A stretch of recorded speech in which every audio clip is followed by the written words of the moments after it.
Hello, everyone. Say hello, Aegis. Hello. Hello. Hi, how is everyone? Welcome to Workshop. It's Wednesday. Woohoo! It's Wednesday. Yep, back at it again. Workshop Wednesday. Yep. How's everyone doing, by the way? Doing good. Hope you're all well. I'm doing pretty good Yeah. myself. Turkey. Yeah, someone literally just said in chat, turkey heart. Turkey. Or So Good to hear, Lucio. So yeah, you know, we have got that that new camera anchor down there. So I thought, well, let's make use of it. And then the Dancing Fruits keeps making the appearance for some reason. No idea great. what's going on with that, but you know, quantum anomaly just finds itself in places. yeah. Spot. We'll just make it so you know every stream will hide a Dancing Fruit somewhere, and you have to find him. Oh, that'd be great. Yeah, Dancing Toothless. Yeah, it's the Toothless version, which really annoys me. But I'm not going to sit there and rig the other fruits. I might have to. Well, if you're going to rig, Do it. if you are going to rig that fruits, if you're going to rig that fruits, right, you might as well rig mine, yours, and Aegis's as well. Oh no. Challenge accepted. We could have a conga line going on at the front of the workshop desk. Is there conga line animation on Mixamo? I don't know. We'll find something.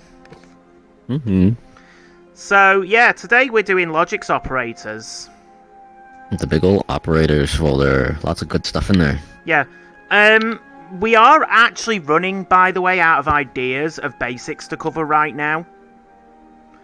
So if you guys do have any ideas, please, please, please give us some ideas. Could you not just capture your own conga line animation? We could. There So- are Yeah. tools that people haven't- made in Neos for it. I have enough trackers for that. So yeah, if there is topics you'd like to see covered, let us know. Because, as I say, it is getting more complicated. So, Some of the other topics that we can cover is like other categories of logics, components, and even specific projects as well too.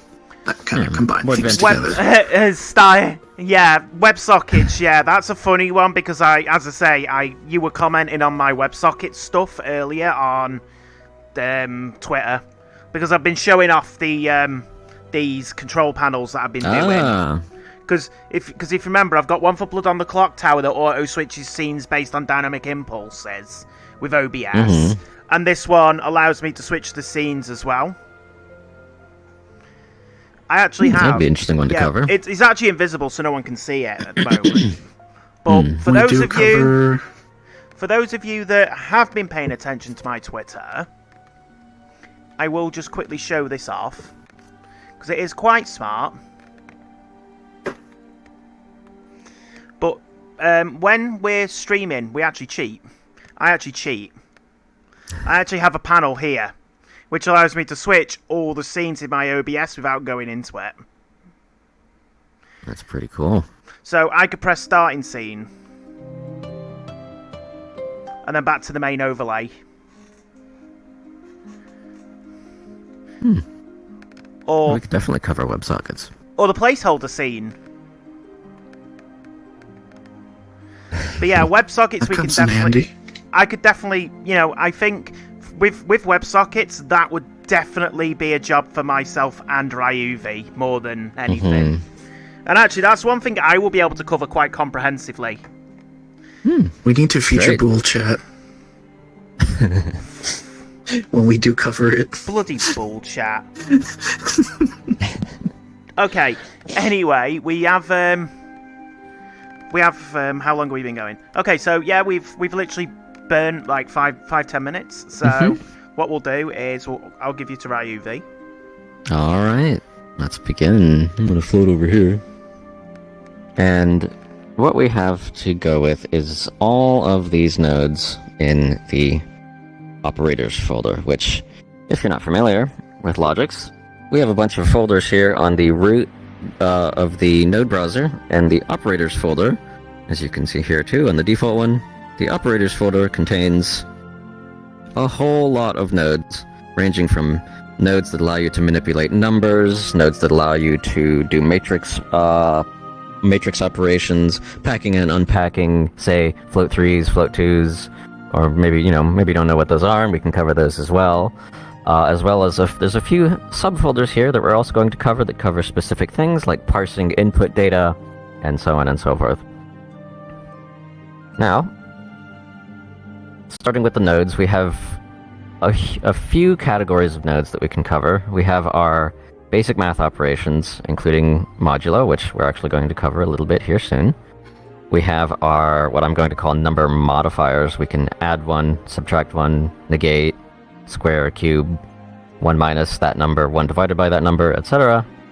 Of note of these nodes, there's a couple that are useful specifically for velocity calculation and making sure things move at the same rate regardless of your frame rate, which these divide or multiply your value by dt, or delta time, which is the time it takes to render a frame. Succinctly, that just means that if you use this on, say, a change value, it will be the same speed regardless of what your frame rate is, which is important in some cases. And also in this category we have filter invalid, which, say you're dealing with numbers that could potentially be nan, or not a number, or infinity, and you want to make sure that that number actually is not nan, so this will filter out not a number values, or invalid number values essentially, and you can replace it with a fallback value of your choice. By default, this is 0. Next up, we have comparison operators and our Boolean operations, although these also work on numbers as well, or integers in specific, because, well, what is a number but a bunch of Boolean numbers lined up in a row, or a bunch of 2-bit numbers lined up in a row? We have equals, not equal to, and approximately equal to, which allows you to check if two numbers are close to one another within a threshold. And I will say, for a lot of these nodes, specifically the not equals to, it may show as having float inputs, but you can plug any number into these, let's say an integer, and, well, okay, bad choice of thing here, but it auto-casts these to the appropriate type. So let's choose, for instance, a Euler, which is a rotation. You can check if a rotation is close to another rotation within a certain range. But a lot of these nodes autocast to the right type. A great example of this would be all of these Boolean operation nodes. You can see they default to integers, and it's like, well, what if you want to use Boolean values? Well, you totally can. Just have to plug a bool into it, and now it uses Boolean values. I'm using this node recently in another elevator type logics, where I detect if the elevator goes roughly all the way down, and then it would make like a sound or open the doors when the elevator goes down a certain point. It's using like a smoothler, but smooths the value, and that number just goes so small. It's basically 0, so I wanted to fire when it's 0, so when this is a certain amount, below a certain amount, it averages it and outputs true or false if it's within that range. Very useful, especially if you use smooth interpolation, smooth lerps, where, as I just mentioned, the values get really tiny or really close to the final value, but not quite exactly. We also have a comment from Paragon of Insinuation. Wonder why the defaults aren't just bool, because that's what most people use it for. Yes, but these do have their use cases as integers. It's not a bad idea that they should be default bool, but this does show right off the bat that it works with both. Now,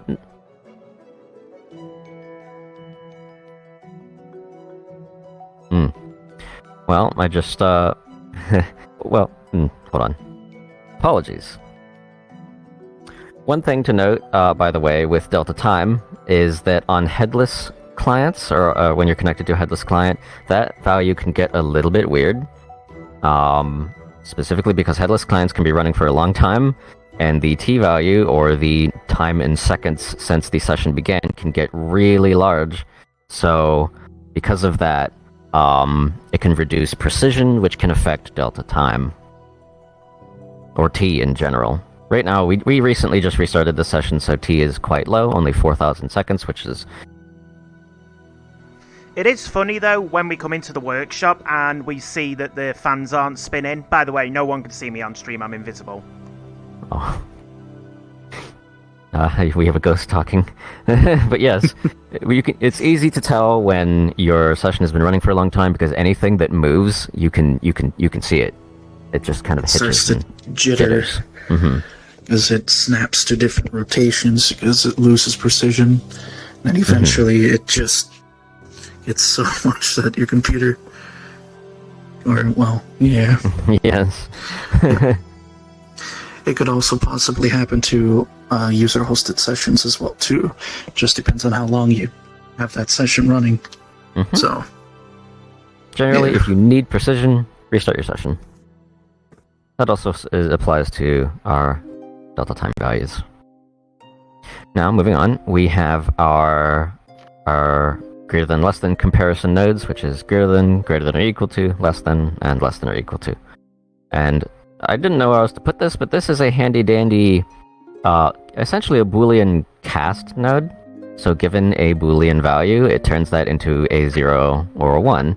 I use this all the time if I need to, given a true or false value, use that as a number or a multiplier even.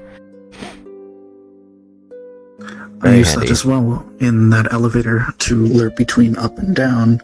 If it's true or false, if it's true, it lerps that 1 to drive an animation up and down.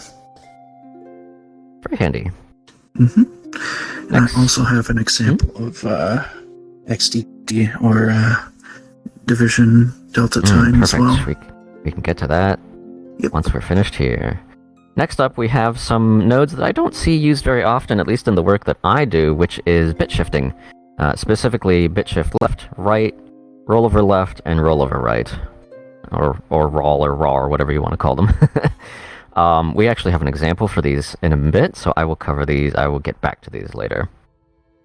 Next, we have, I'm considering these vector operations, but these can be used on any number, of course, but I use these mostly in spatial transformations, anything to do with vectors and directions and angles. These two, for a long time, I didn't know the difference between these, but now these are dot product and angle. This calculates how perpendicular or parallel vectors are. Well, more technically, it's a bit more than that, but generally, it's the how closely two vectors are facing, whereas this node, the angle node, gives you the angle between two vectors. And we have cross product, distance between two numbers or points or whatever these numbers may represent, and we have vector projection and vector reflection, which I have examples for over there as well. And useful for spatial transformations and vectors, which is normalizing something so that it has a length of 1 instead of however long that vector actually is. Next we have, I guess this can be considered, not comparison, but essentially if statements as nodes. We have our conditional operator, the mask operator, which is a conditional operator but on steroids essentially, and the node that doesn't know what it is on the surface, but it's actually called the null propagator or null coalescence node, and we have an example for that later too. Now the next nodes here, and I'm not sure why these are in operators, but I guess they operate on data. We have converting any value to a string and getting the type of any value. This doesn't get you, like, say if you plug a number into this doesn't give you the number. This tells you, hey, it's a number. Useful in certain cases. Next, we have nodes to tell if a number is infinity, if it's not valid or not a number, and to generally tell if something is null or not null, meaning does it exist or does it not. We have a question for Paragon of Insinuation. Does it also work for negative infinity? Yes. Negative infinity, positive infinity, both of them are counted with is infinity. If you want to check if it's negative or positive infinity, you can combine this with the sign operator in the math folder, which we might have to cover the math folder at some point. There's a lot of nodes in there. Next up, we have packing and unpacking. This allows you to take a bunch of float values, in this case 2 of them, and pack them into a float 2, which, if we take a look at that, given 2 float values, it packs them into a float 2, which a float 3, for example, it could be a position, it could be a scale, anything that has 3 substitute coordinates, essentially.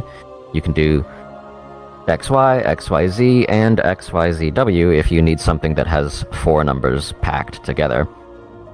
Of note, the pack XYZW can also be a pack RGB, so in case you want to control the RGB and alpha channel of a color, you can do so like that. And of course, we have unpacking variants, so you can take these values and deconstruct them into their constituent values. These work for floats, doubles, integers, and even Boolean values, which we'll get to later. Next, we have our matrix operations, which this allows you to, given a bunch of numbers, you can pack them together into a matrix and do matrix operations on these. I have actually yet to find a use case for these myself in the work that I generally do, which is more spatially oriented and creating things that move or function. But I can definitely see how these can be used for data manipulation and generally just storage of data if you need it. And these are essentially all of the nodes in the operators folder. These next nodes exist in the subfolders of the operators folder, which they are bool vectors, nullable, and parsing. Bool vectors contains these 3 nodes, which, given a packed Boolean value that's a bool 2, bool 3, or bool 4, you can check if all of them are true, any of them are true, or none of them are true, which we'll demonstrate that later too. In nullable, there's 2 nodes, which allows you to pack a value as a nullable and unpack it. And essentially what a nullable value is, and we'll see an example of that in a moment, it allows you to, given any value that can be nullable, you can choose, does it have a value, or does it not? Like, say for a number, a default number is 0, but say you want that number to also be null, you'd make it a nullable type. And finally, under parsing, this is only a small subset of nodes that I've pulled out here from parsing, but parsing allows you to, given a string value that's in a specific format, you can parse a string as a type. In this case, I've got Boolean, color, float, uint4, and even a date, time, and a time span can all be parsed in, among others. And these nodes are useful if, say, you're using a WebSocket and you're piping data into Neos as a string. You can parse this information, and say if it's a bunch of numbers, you can parse it as numbers and utilize them as such within the platform. People have also used it for cloud variables as well too. So if you make a game save of some sort, a system like that, where you store the username, like say health or levels system, you can have it all parsed in there, or from there to whatever data in that you want it essence, to be. that's kind of like the save file of a game, where when you save a game, it serializes that, or in essence turns it into a big long string, all of the data relevant for the game to take, to get back into the game at that save point. You could do the same thing with parsing nodes. You're just taking that data and converting it from a string back into its original type. Now, next up are a few examples of some of the nodes that I mentioned, as well as we have some over here. But the first one that I wanted to cover is a node that I've gotten a few questions about that I think would be handy to cover, and this is the % node. That's not what it's called. It's the modulo or modulus node. And what this does is, it's kind of the inverse of division, With division, if you take a number and divide it by another number, you get the divide, your end result. This is how many times that number divides into that number. Whereas modulus takes the remainder of that division and outputs it. So, like, say we have 10, we can plug 4 into it this many times, and modulo gets you what's left after the division, essentially. Now, modulo also can be used with things like t for time if you need a repeating sequence. So if I were to plug in 0 here, it gives me 0, 1 gives me 1, 2 is 2, 3 is 3, but once I get to 4, it loops back around to 0. And each time I add 1, it just cycles from 0, 1, 2, 3, 4 up to my value here. You can plug in time here, and now you have a repeating value, essentially, with the cycle being what you plug on the bottom. And this, I've used this a couple of times, but it has its use cases as well. But generally, that's how modulus works. Now, next up, we have the plus-minus node, which what this does is, given an input value, it will output two values. This value plus this value, which is here, and this value minus that value, which is here. This is great, so that you don't have to... You basically are combining two nodes into one.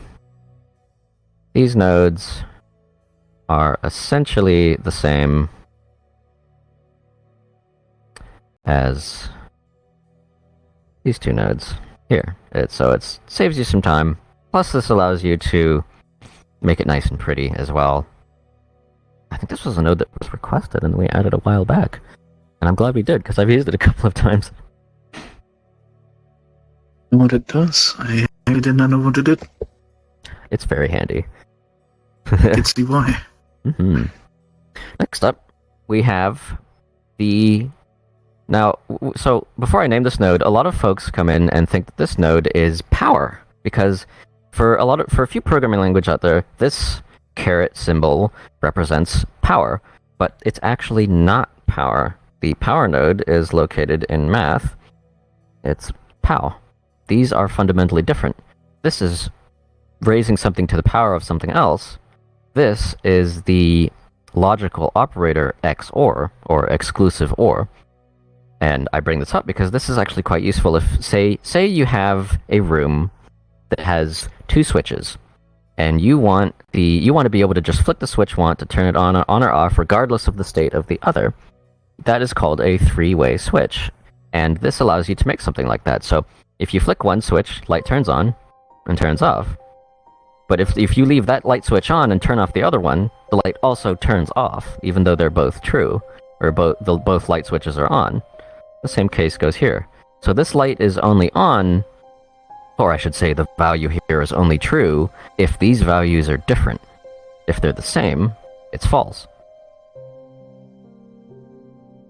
Might be handy in the future if we need multiple light switches, or anything for that matter. Next up, we have an example of bit shifting. So, under the hood, all numbers, at least integers in this case, are represented as a binary number. So in this case, 256 would be 1.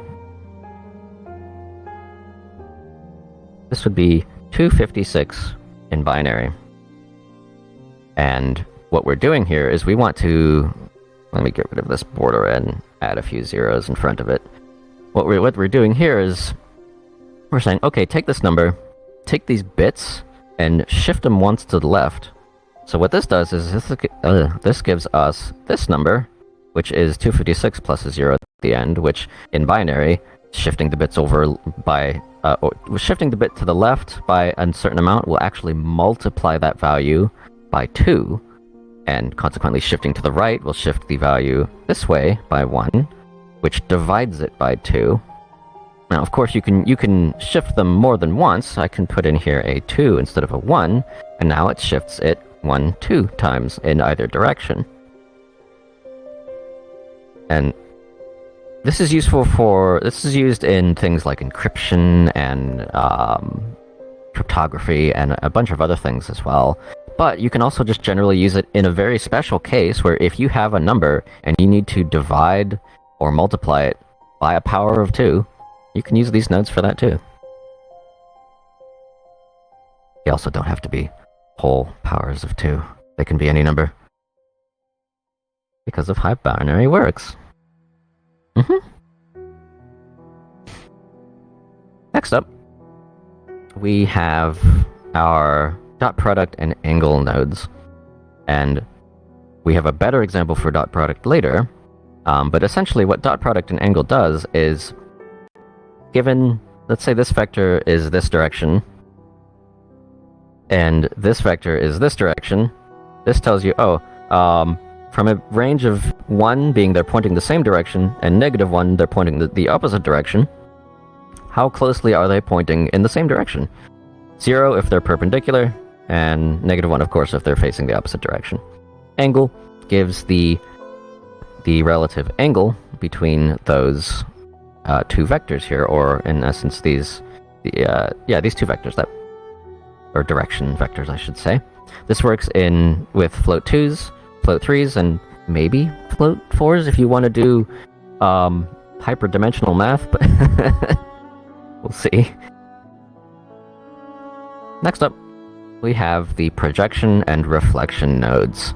These nodes I use all the time for all sorts of,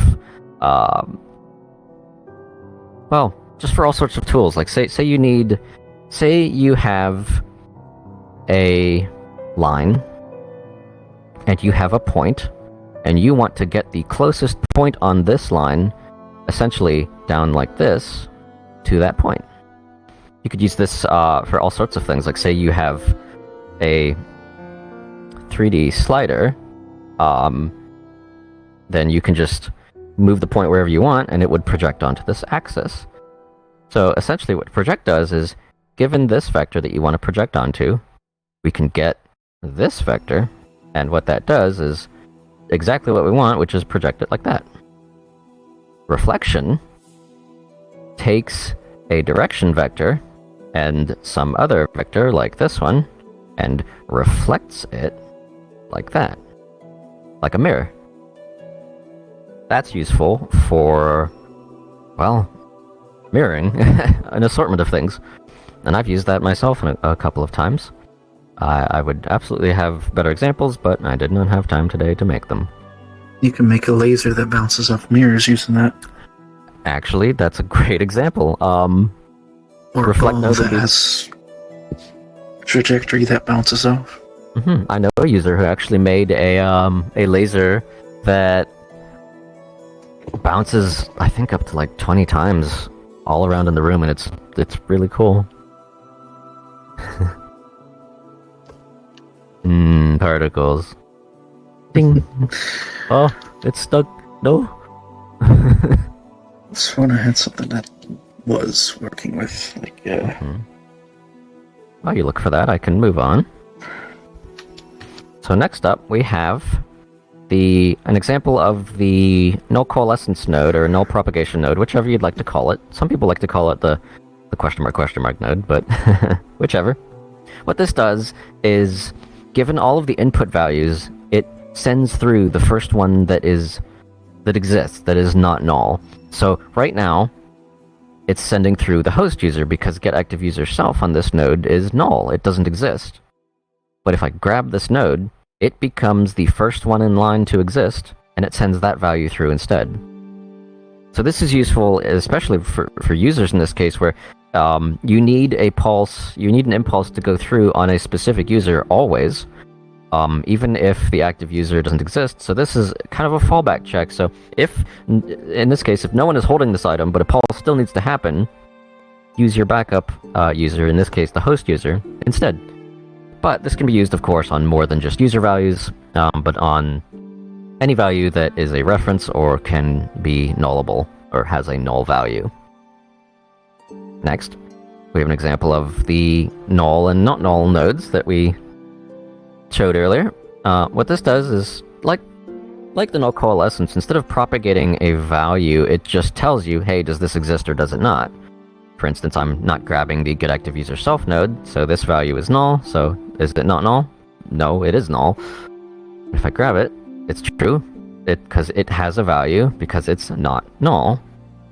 Now, of course, the null node would give the opposite value, or the is null node would give the opposite value to that. If I plug that in and we take a look, you can see. Is it null? Yeah. Is it null? No.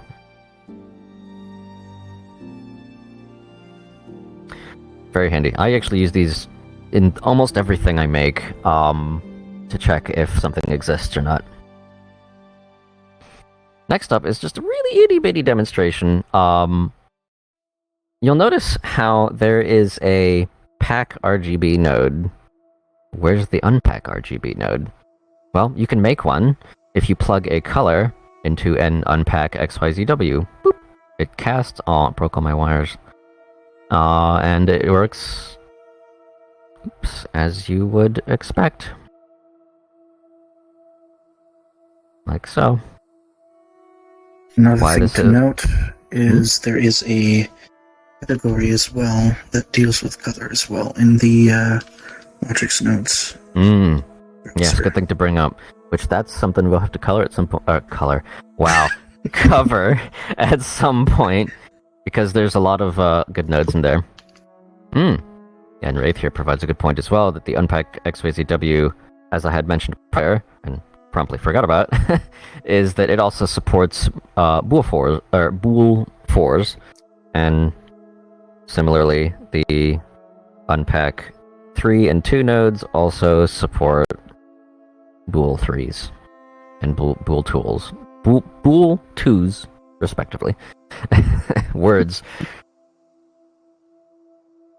Speaking of bools, next up we have let's talk a little bit about Boolean vectors, or packed bools. What these 3 nodes in the bool vectors category do, as I mentioned prior, they check if any of the value is true, that is true. If all of the values are true, that's true. And if none of these values are true, that's true. These are functionally equivalent to if you've ever used a multi-bool condition driver. These are exactly the same as the mode here, all, any, or none. It checks if none of the values are true, all of the values are true, or any of them are true. And these are those in node form.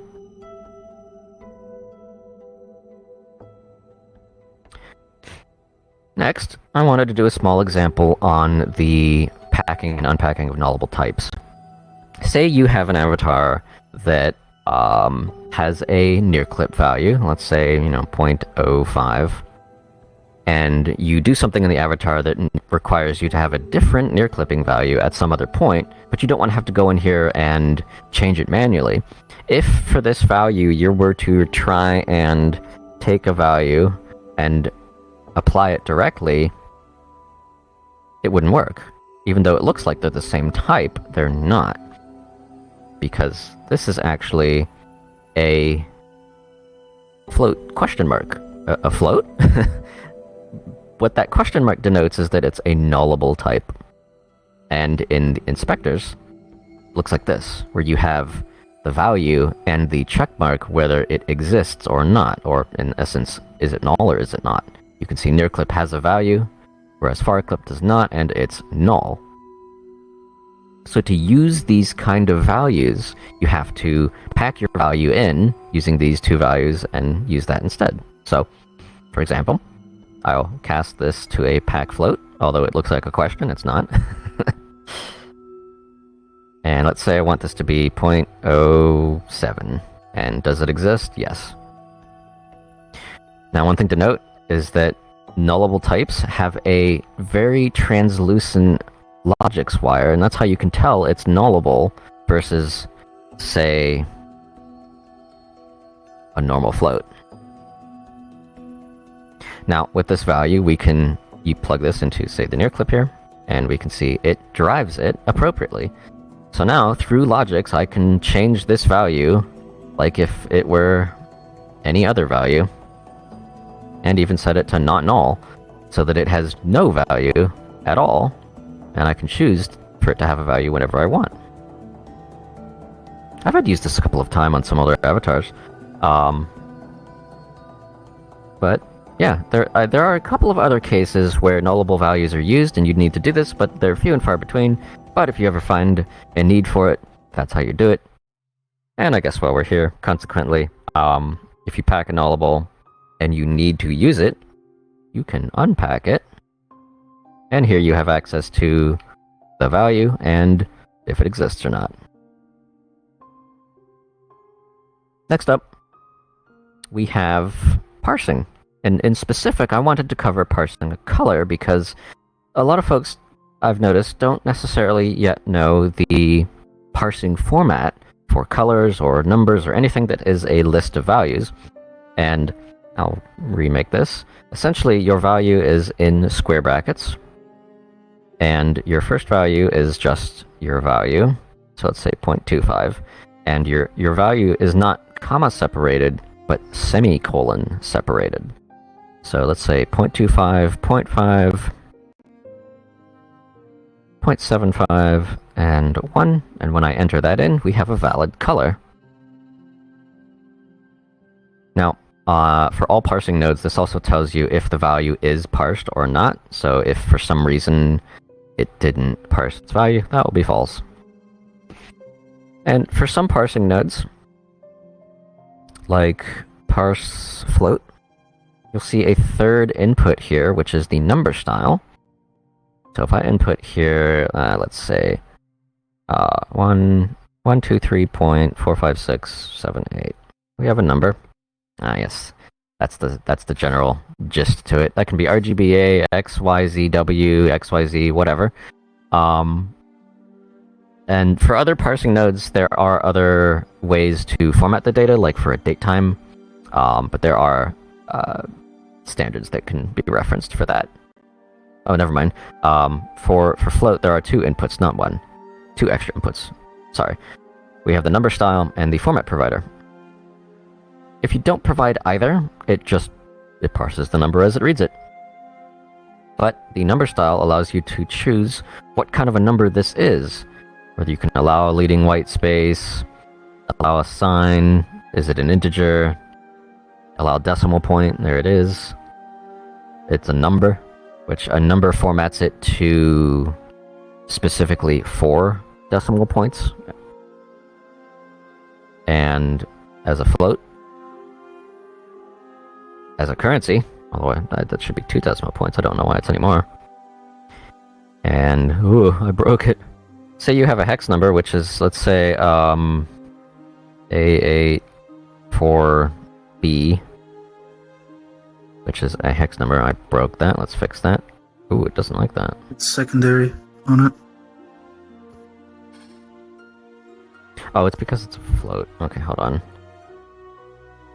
Do a hex of 64. I think I broke the node. Let's make that again. Yeah, sometimes nodes can break. And that's what happens. If node like that turns red, that means somewhere in the execution it had an error, something that it couldn't handle. So you can just press secondary on the node to fix it. But in our case, this one is not behaving, and I'm not entirely sure why. Don't you just love it when the display node breaks? Oh, actually, you pose a good point. No, 0x is, I think, octal. This worked before. Lovely.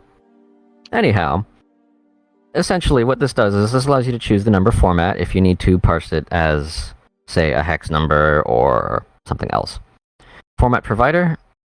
This allows you to plug in specifically the 2 nodes that are underneath the format category, current culture and invariant culture, and this allows you to say, in some parts of the world, where I am, we put 0.75, whereas in other parts of the world it's 0.75, and this allows you to take that into consideration.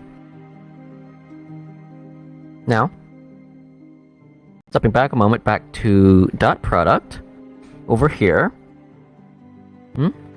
Just coming off from this, actually, is I've actually ran into this issue with the culture recently, which was related to the heart rate meter.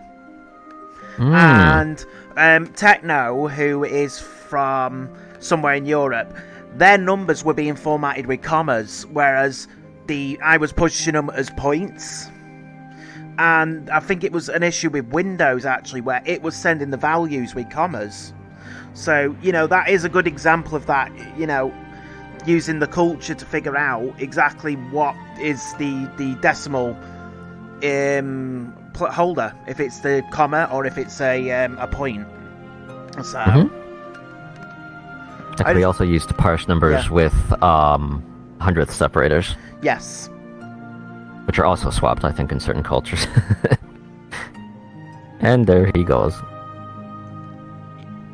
Let's see. Paragon of Intuition asks, what about parsing lists? So, we don't yet have the ability to parse arrays or lists or essentially collections directly. That will be, once we get collections, we'll be able to do that. But the closest you can get is a list of numbers, in this case, which I don't know if we can parse anything more than a float 4 or an int 4 or whatever it is. Yeah.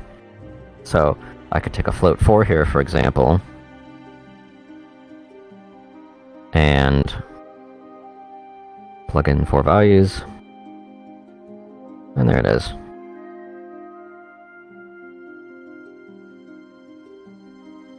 Now, over to my little dot product demonstration. Here we have, as referenced over there with the dot product node, I've set up a basic demonstration to show you what that looks like. So we have 2 vectors here, and if I take these vectors and point them in about the same direction, our value is, I probably should have labeled this, 1, 0, -1.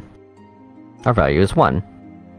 If these values are perpendicular, like this, then it's around 0. And since something can be perpendicular along a whole axis, regardless of what direction this is facing, as long as it's perpendicular, that will be around 0.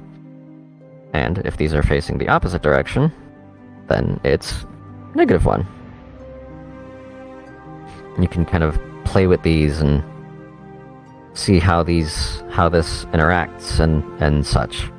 Now, I use this a lot to check if I'm aiming at something close enough. So, say this is the direction that I want to check that I'm aiming towards. If I'm aiming relatively close in that direction, like say about from here up, then I'll know, oh hey, I'm aiming this direction with whatever this may be. And of course, you can use a value like 0.99 if you need to check if it's really close up to that value. Or sometimes you need to check if you're pointing away from something, then you'll check if it's less than, they say, -0.9, for example.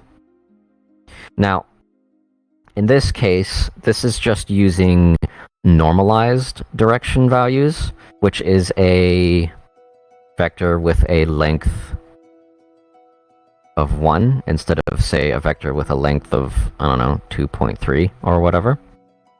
However, you can use the dot product node with of course, non-normalized numbers if you need to do a more complex algorithm like plane line intersection, where you're calculating the intersection point between a line and a plane. And over here is a little example that Nate just brought out. This right here is a projectile system here that uses the magnitude to kind of combine the X, Y, and Z here. It also has division delta time to detect the velocity and also detect or use that velocity to detect how far it has like a laser in front of the projectile to tell it when it hits something. I equip this thing here.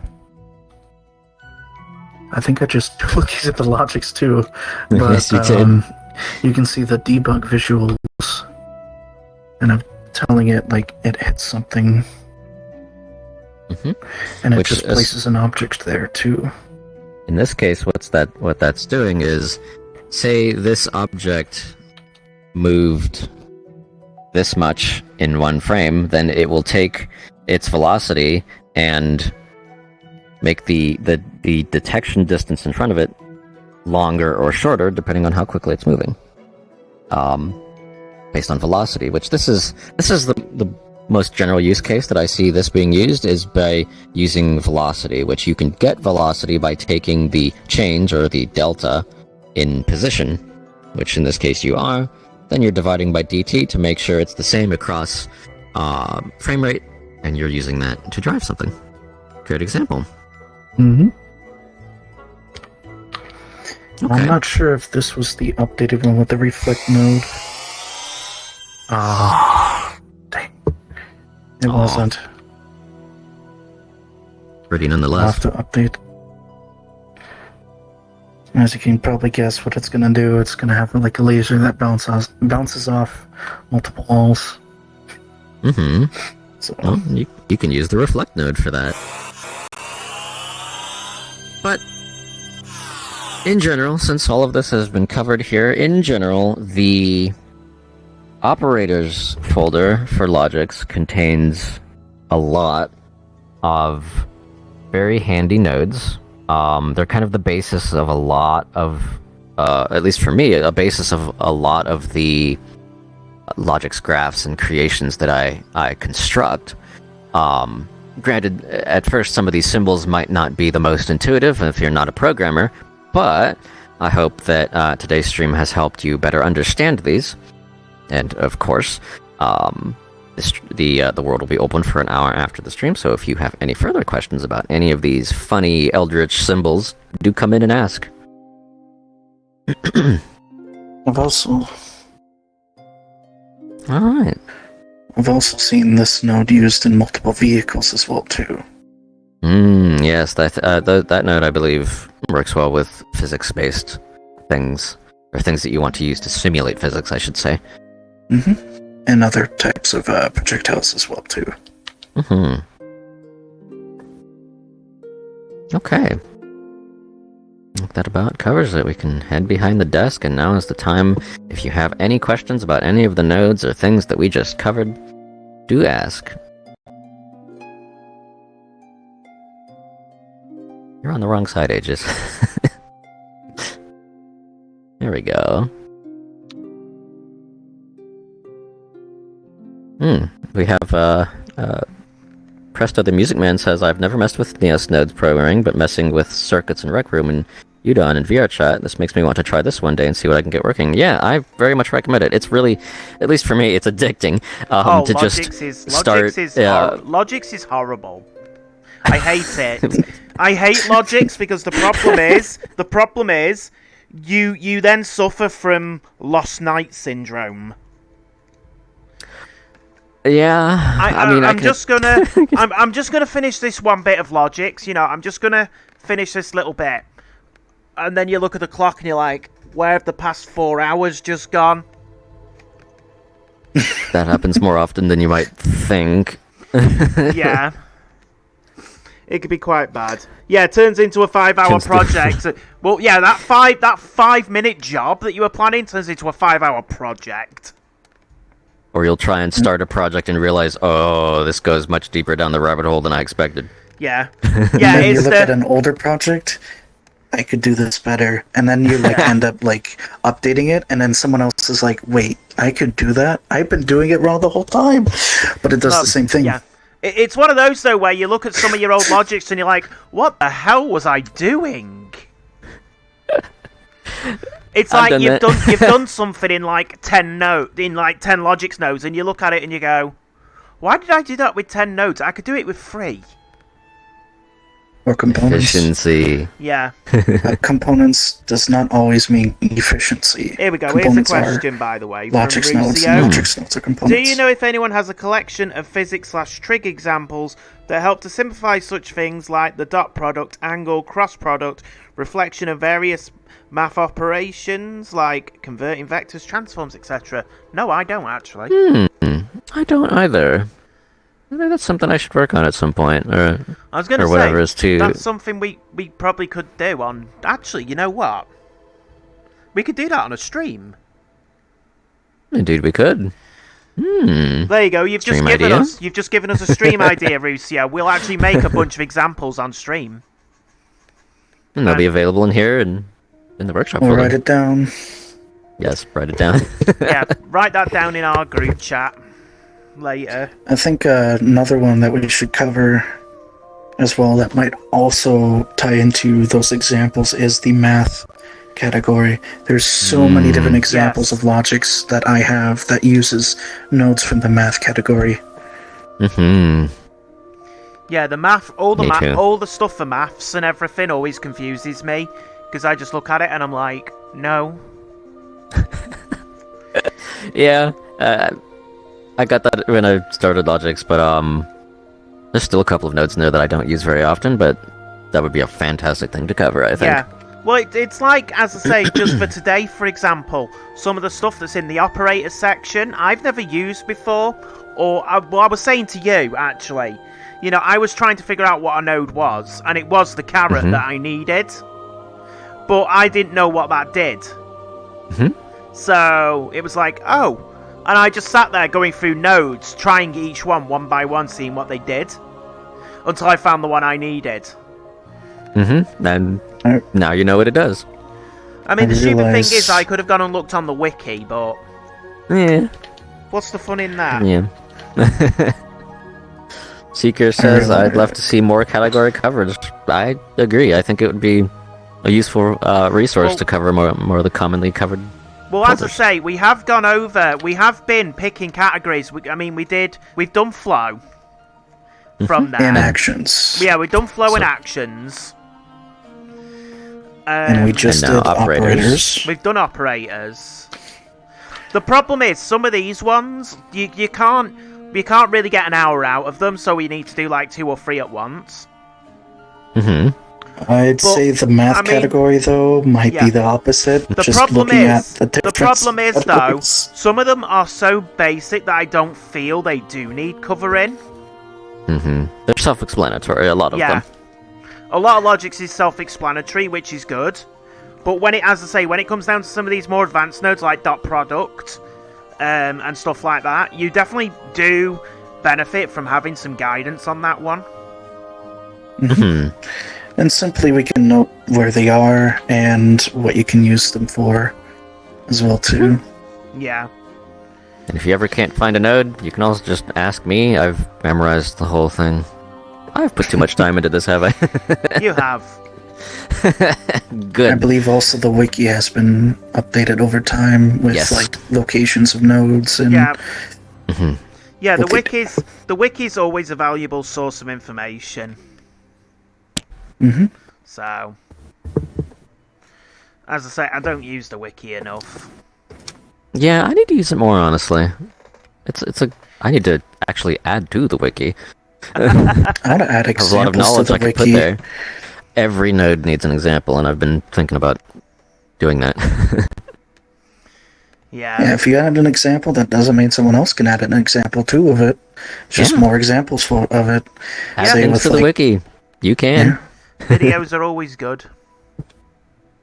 I will note, though, by the way, that if you have 2FA on your account, at the level that we have it, you can't log into the wiki. Ah, okay. You have to use the temporary disable command. Which, I forgot about that, actually. Yeah. Good reminder. Yeah, because we have our 2FA protection requires us to put 2FA in just to log into Neos, so... Which you Security. can enable yourself, by the way, which is always a good move, is having it fully enabled. Within your dashboard, on your home dash, on the right-hand side, you'll see the set up to a fate button. Yep. But you have to send a command over to the Neospot to have it full 2FA. Because the standard 2FA is just for transactions. Right. Yeah. Yep. So if you want to do stuff with KFC, you need 2FA. And that command, you just simply go to the Neospot, and there you go. Yeah. Well, I don't know about that one, Rampus, so I don't mention it.